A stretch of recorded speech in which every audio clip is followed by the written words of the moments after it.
طلبا وہ ہیں جنہوں نے یہاں سے سند فراغت حاصل کی.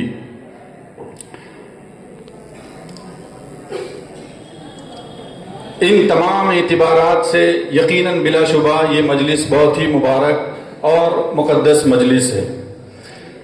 جو آیت کریمہ میں نے آپ حضرات کے سامنے تلاوت کی، اس آیت کریمہ کے اندر آپ نے یہ آیت کریمہ اس مجلس میں بھی سنی اور اس سے پہلے بھی سنتے رہے ہیں، لیکن اس میں بنیادی پیغام جو اللہ سبحانہ و تعالیٰ نے دیا ہے وہ 3 پیغام یا 3 باتیں اس آیت کریمہ کے اندر کہی گئیں. فَلَوْلَا نَفَرَ مِن كُلِّ فِرْقَةٍ مِّنْهُمْ طَائِفَةٌ. پہلی بات اللہ سبحانہ و تعالیٰ نے یہ فرمائی کہ ایک جماعت اور ایک گروہ ایسا ہونا چاہیے جو علم دین کے حصول میں اپنے آپ کو لگائے اور اپنے آپ کو منہمک کرے علم دین کے حصول میں. فَلَوْلَا نَفَرَ مِن كُلِّ فِرْقَةٍ مِّنْهُمْ طَائِفَةٌ لِيَتَفَقَّهُوا فِي الدِّينِ. تو پہلی بات یہ بتائی اللہ سبحانہ و تعالیٰ نے کہ ایک گروہ ہونا چاہیے، اور وہ گروہ میں سمجھتا ہوں کہ آپ ہیں، اس میں کسی کو کوئی شک نہیں. وہ گروہ وہ لوگ ہیں جنہوں نے کتاب و سنت کا علم حاصل کیا اور کتاب و سنت کو اپنے سینے میں بسایا اور کتاب و سنت کی تعلیمات کو عام کرنے کی ٹھان لی. یہ وہ گروہ ہیں، اور وہ گروہ آپ ہیں. وہ گروہ علماء کا گروہ ہے، وہ طلباء کا گروہ ہے، وہ دین اور شریعت سے منسلک تمام افراد کا گروہ ہے جو لوگ دین کی اشاعت کا کسی بھی طرح سے کام کر رہے ہیں. اور دوسری بات اللہ سبحانہ و تعالیٰ نے فرمائی لِيَتَفَقَّهُوا فِي الدِّينِ. اس گروہ کی بنیادی ذمہ داری کیا ہے؟ اس گروہ کی بنیادی ذمہ داری یہ ہے کہ اپنے اندر علمی گہرائی پیدا کریں، علمی رسوخ پیدا کریں، بصیرت پیدا کریں، فقہ پیدا کریں، کتاب و سنت کے مختلف علوم کے اندر گہرائی اور مہارت پیدا کریں. یہ قرآن کریم نے اس گروہ کی بنیادی خصوصیت اور اس گروہ کا بنیادی جو ذمہ داری بنتی ہے وہ بیان فرمائی. لِيَتَفَقَّهُوا فِي الدِّينِ وَلِيُنذِرُوا قَوْمَهُمْ إِذَا رَجَعُوا إِلَيْهِمْ لَعَلَّهُمْ يَحْذَرُونَ. اور تیسری بنیادی ذمہ داری اللہ سبحانہ و تعالیٰ نے اس آیت کریمہ کے ذریعے سے اس گروہ کی یہ فرمائی کہ اس گروہ کی ذمہ داری یہ ہے کہ علم دین کے حصول کے بعد، علم دین کے اندر گہرائی اور بصیرت پیدا کرنے کے بعد اپنی قوم کی طرف لوٹ جائیں، اپنے وطن کی طرف لوٹ جائیں، اپنے شہر اور اپنے ملک کی طرف لوٹ جائیں. اور ان کی بنیادی ذمہ داری کیا ہو؟ لوگوں کو سیدھی راہ بتائیں.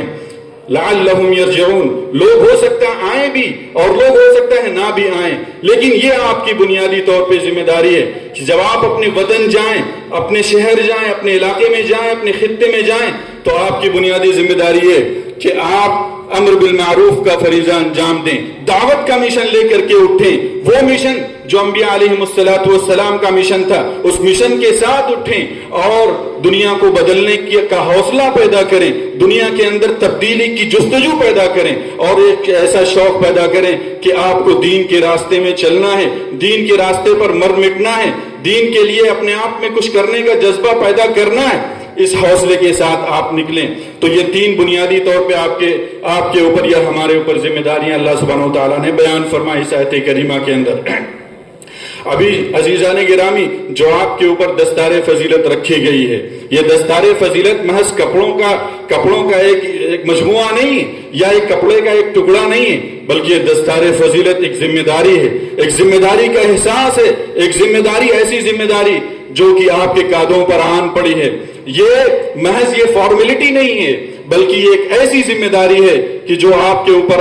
ادا کرنا ہے. یہ امانت ہے، یہ ایک عہد ہے، یہ ایک وعدہ ہے جو آپ اللہ سبحانہ و تعالیٰ سے کر رہے ہیں. یہ ایک وعدہ ہے جو آپ اللہ کے رسول صلی اللہ علیہ وسلم کی احادیث کے تئیں کر رہے ہیں اور علماء کے تئیں کر رہے ہیں، مدارس کے تئیں کر رہے ہیں. ذمہ داران کے حوالے سے یہ وعدہ آپ کر رہے ہیں کہ ہم اس ذمہ داری کو اٹھائیں گے اور اس طرح سے اٹھائیں گے کہ اس ذمہ داری کے راستے میں جو بھی بنیادی چیزیں آ رہی اس کو ہم برتیں گے، اسلام کے احکام کو دنیا میں پھیلائیں گے، اسلامی شریعت کے پیغام کو لوگوں تک پہنچائیں گے. یہ ذمہ داری آپ کی ہے اور اسلام پر لگائے جانے والے داغ اور دھبے ان کو مٹائیں گے انشاءاللہ. اور جس طرح سے آج کے حالات بن رہے ہیں، الحاد اور لادینیت کا جو ماحول بن رہا ہے اور جس طرح سے خلفشار اور انتشار کی فضا قائم ہے، عقائد کے اندر انحرافات پائے جا رہے ہیں اور منہج کے بگاڑ کی طرف لوگ چل پڑے، اسلامی عقیدے کی بگاڑ کی طرف لوگ چل پڑے، ان تمام حوالوں سے اپنے اندر ایک عہد پیدا کرنا ہوگا، ایک عزم پیدا کرنا ہوگا، ایک جذبہ پیدا کرنا ہوگا کہ ہم اس کے لیے تیار ہیں۔ یہ پگڑی یا یہ دستار فضیلت اس بات کی متقاضی ہے، لہذا اس وعدے کو کبھی نہ بھولیں، اپنے اساتذہ کے ساتھ وفا رکھیں، اپنے جامعہ کے ساتھ وفا رکھیں اور اپنے ذمہ داران کے ساتھ وفا رکھیں۔ آپ نے جو ایام یہاں پہ گزارے ہیں ان ایام کی قدر کریں۔ ان ذمہ داران جامعہ نے، ہمارے ناظم صاحب نے، شیخ الجامعہ صاحب نے، اساتذہ گرامی قدر نے جس طرح سے قربانیاں دی ہیں، آپ کے لیے آپ کے کھانے کپڑے کا انتظام کیا، آپ کے کھانے کے لیے انتظام کیا، آپ کی رہائش کا انتظام کیا، ہر وہ ممکن سہولت دی جو سہولتیں ایک طالب علم کو دی جانی چاہیے۔ حتی المقدور وہ اس میں کمیاں بھی ہوں گی لیکن ان کمیوں کی طرف دیکھنے کی ضرورت نہیں ہے، بلکہ آپ نے جو یہاں پہ پیماں باندھا ان تمام چیزوں کے ساتھ، ان کی قدر کا تقاضا یہی ہے، اس کی اہمیت کو سمجھنے کا تقاضا یہی ہے کہ آپ اس بات کو یاد رکھیں اور ان تمام چیزوں کی قدر کریں۔ میرے عزیزو، آپ یہاں سے فارغ ہونے کے بعد جب جائیں گے تو آپ کے سامنے مختلف میدان عمل آپ کے سامنے آئیں گے، آپ کے سامنے تعلیم کا مرحلہ بھی ہے۔ اگر آپ کو اجازت ملتی ہے آگے تعلیم حاصل کرنے کی، آپ ضرور آگے تعلیم حاصل کیجئے اور ہندوستان کی یونیورسٹیوں سے خاص طور پہ اپنا رابطہ مضبوط کیجئے۔ آپ دنیا کی کسی بھی یونیورسٹی میں جائیں، ہمارے لیے خوشی اور سعادت کی بات ہوگی۔ آپ سعودی عرب کی یونیورسٹی میں جائیں، آپ دبئی کی یونیورسٹی میں جائیں، قطر اور امارات کی یونیورسٹی میں جائیں، ہمارے لیے خوشی کی بات ہوگی۔ لیکن یہاں کے جو حالات ہندوستان کے بن رہے ہیں ان حالات کی روشنی میں ہندوستان کی ڈگریوں کی اہمیت غیر معمولی ہے، اس کو آپ اپنے ذہن میں محفوظ رکھیں۔ آپ کے سامنے تعلیم کے بعد دوسرے مراحل بھی آتے ہیں، تدریس کا مرحلہ ہے۔ تدریس کا موقع اگر آپ کو ملتا ہے آپ اس کو غنیمت جانیے، تدریس کا موقع اگر آپ کو ملتا ہے اس کی اہمیت کو سمجھیے۔ تدریس محض کلاس میں جا کر کے کتابیں پڑھا دینا نہیں ہے، بلکہ تدریس کا مطلب یہ ہوتا ہے کہ آپ ایک نسل کی تربیت کر رہے ہیں، ایک معاشرے کی تربیت کر رہے ہیں، ایک سماج کی تربیت کر رہے ہیں، ایک سوسائٹی کی تربیت کر رہے ہیں، ایک قوم کی تربیت کر رہے ہیں، بلکہ میں اگر یہ کہوں کہ پوری نسل کی آپ تربیت کر رہے ہیں، ایک عہد کی آپ تربیت کر رہے ہیں، ایک پوری صدی کی آپ تربیت کر رہے ہوتے ہیں۔ لہذا اس ذمہ داری کو برتنے کے جو تقاضے ہیں ان تقاضوں کو عمل کرنا اور انہیں بروئے کار لانا یہ بہت ہی ضروری چیز ہے۔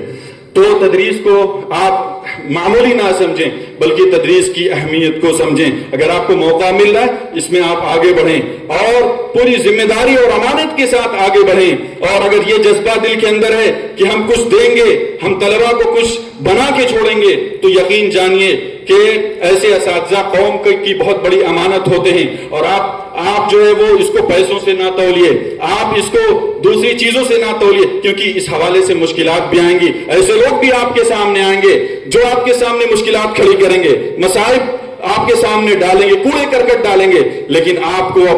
اپنے مشن کو سامنے رکھنا ہے، اور وہ مشن یہ ہے کہ ایک نسل تیار کی جائے، دینی بنیادوں پر ایک نسل تیار کی جائے، شرعی بنیادوں پر ایک نسل تیار کی جائے، ایمان اور یقین کی بنیادوں پر ایک نسل تیار کی جائے، اخلاص اور صدق و وفا کی بنیاد پر ایک نسل تیار کی جائے۔ اگر یہ عہد آپ کرتے ہیں یقین جانیے باذن اللہ تعالی آپ ایک عہد کے ایک اہم آدمی ہیں، اگرچہ دنیا آپ کو نہ جانے، اگرچہ آپ معروف نہ ہوں، لیکن یقین جانیے کہ آپ بہت بڑے منصب پر فائز ہیں۔ اور دوسری بات اور اہم بات یہ ہے کہ فراغت کے بعد ایک دوسرا میدان دعوت کا میدان ہے اور تبلیغ اور ارشاد کا میدان ہے۔ آپ کسی مسجد کے اندر امام بن جائیں، خطبات کا اہتمام کریں، یہ کوئی معمولی چیز نہیں ہے،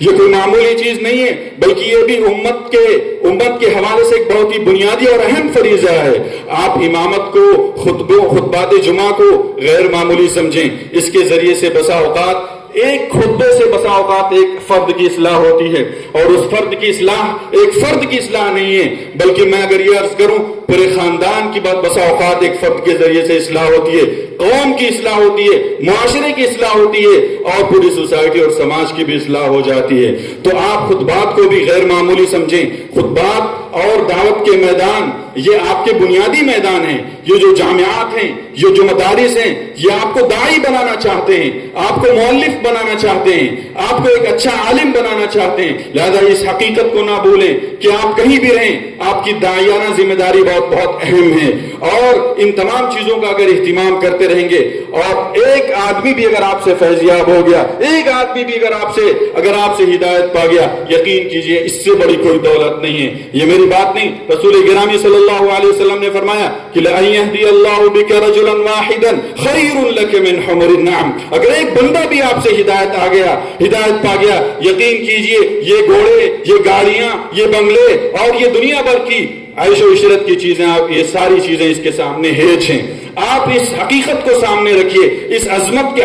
حدیث کی اس عظمت کے اس پہلو کو سامنے رکھیے. یقین کیجئے آپ انشاءاللہ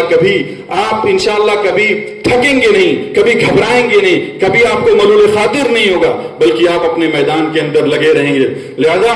اور